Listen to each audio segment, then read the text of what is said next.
Hello everyone, welcome to UrbanSubnet. Today we're going to talk about the Ethernet standards and the data link protocols that are used to help connect our networks together.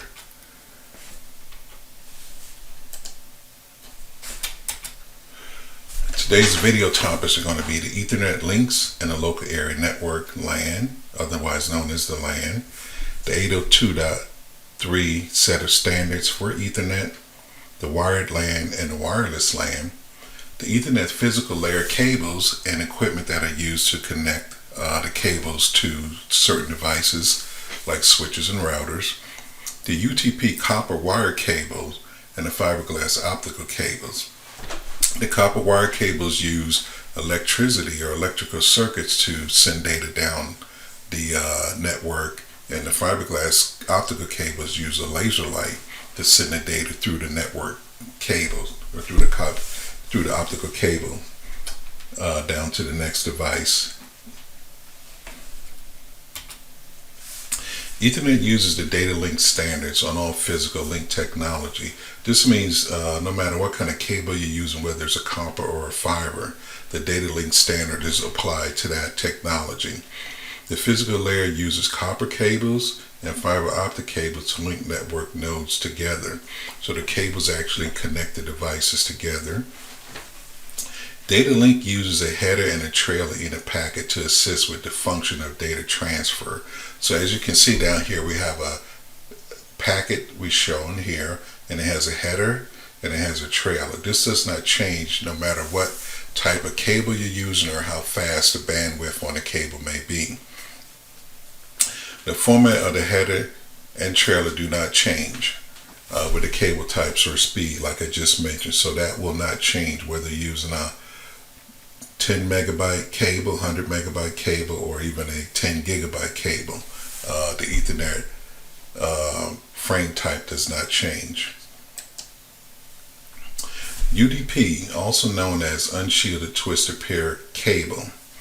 The wires are made of copper and the wire pairs are twisted around each other to prevent electromagnetic interference or EMI interference. So this interference can come from a lot of sources: electricity, large machinery, factories, radio waves that are sent through the environment or the air, and they all can cause your cable to maybe lose some of its signal strength or lose some of the data or the signals within the cable. So they're twisted together. As you can see here, the wires are twisted around each other to prevent this EMI from causing problems on your network. The electrical circuit is created on a 2-wire pair for a 10 base T and a 100 base T network, so that's 10 megabytes or 100 megabytes. And a 4-wire pair is required for 1000 base T and higher. So your 10 megabyte and your 100 megabyte uses 2 of these pairs of cables, and your 1000 megabytes or 1 gigabit internet and higher use the 4-wire pair. So you got 4 wire pairs here, which are 8 wires altogether. The end of the cables are inserted into RJ45 connector that has 8 small inserts, so the tips of the copper wires can be exposed when inserted into the switch port or NIC card. So what you can see here is this is the RJ45 connector, and it has these little pins up here at the top. Once you insert your wires through, like you see here, you're gonna untwist the tip of the cable wires, and you're gonna insert them in here. They're gonna go, each one goes into one of these pins, as you can see. And then there's a crimping tool that is used to push down on these pins, and they'll puncture the tips of the wires, and that will expose the wires to the switch port. The wire pairs are color coded, as you can see here, so they can be easily identified and cables can be easily made. I've made many cables myself at work. Sometimes you may need to shorten the cable. You get a cable that is way too long, so if you got the RJ45 connectors and you got the crimping tool, you can cut the cable to the length that you need and just go ahead and make your cable and use it as needed in your network. Ethernet link is the physical connection between any two devices. So that is what our Ethernet link is. So when you take a cable and you connect switch 1 to switch 2, that is what you call the Ethernet link.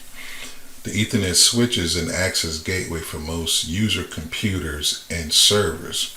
The switch has built-in ports that take the RJ45 connectors. So as you can see here on this switch, this is a 5-port switch, but it has the built-in ports, and this is a older model switch, but it has 100 megabytes and 10 megabyte capacity. And you can see the switch ports here. Now, you can find switches with, 24 ports, 48 ports, 96 ports. It all depends on what you need to get your network up and running and function. You can start with a 24 port switch, and sometimes as the need grows, you'll grow into a 96 port switch, or you could buy multiple switches, but the port density varies from switch model to switch model. Switches also can connect with the SFP, the small form factor connectors. SSPs are normally used on high-speed links of 1 gigabyte, 10 gigabytes or higher. So this is the SFP. As you can see, the copper pins are in here on this device here, and you stick your cabling to this end, and then you insert this device into the switch port. Now the ports will not look like these ports. They'll look more open space. You won't see these pins and everything in here.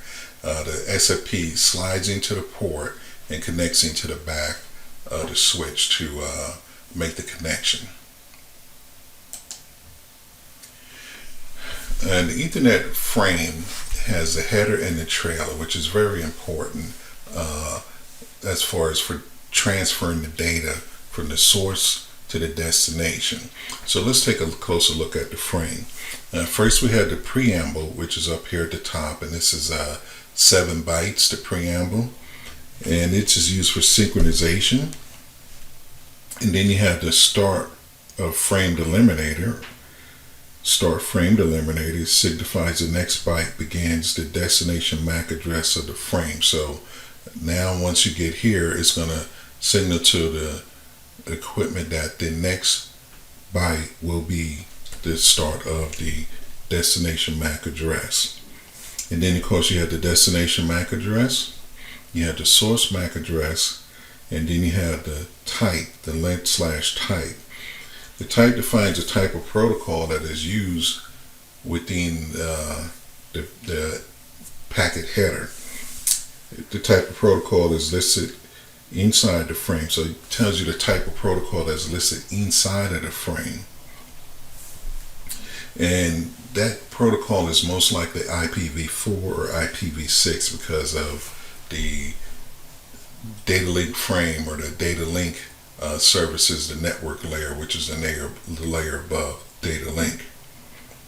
Then of course you have the data packet, which holds the information that's being sent across to the data, and it has a minimum length of 46 bytes. So if it's less than 46, let's say it's 40 bytes, then you get 6 bytes of what they call padding into this field of the frame to complete the frame. And then you have the frame check sequence, which provides the method of the receiving device to determine whether the frame has experienced any type of transmission errors. So that's what the frame check sequence will help prevent data from going across the network with errors or having to be reset, or sometimes not even reaching the destination and being dropped. And at the end of my videos, I like to have a small quiz. I call it the Pop 3 quiz. So today we're going to talk about what we just discussed in our video. So our first question is, the physical layer cable, copper or fiber optic, use what protocol standard? So physical layer cables use what protocol standard? The answer to that is the data link standard, which we went over earlier. That's the standard that is used on all cables and all speeds of cables. Question number 2, What is the two most common protocols in the type field of the Ethernet frame? In the type field, we just discussed that the the most common protocols in the type field are IPv4 and IPv6, the addressing protocol. So you need an address to send, like this says destination source. You definitely need an address to send your data from one point to the next. Third question is, why are the copper wire pairs twisted around each other in the UTP cables? And that is because they need to prevent the EMI, electromagnetic interference, and it's also known as crosstalk between the wires. So you want to twist them together. They're twisted so you can cut down or prevent that EMI from causing problems on your network.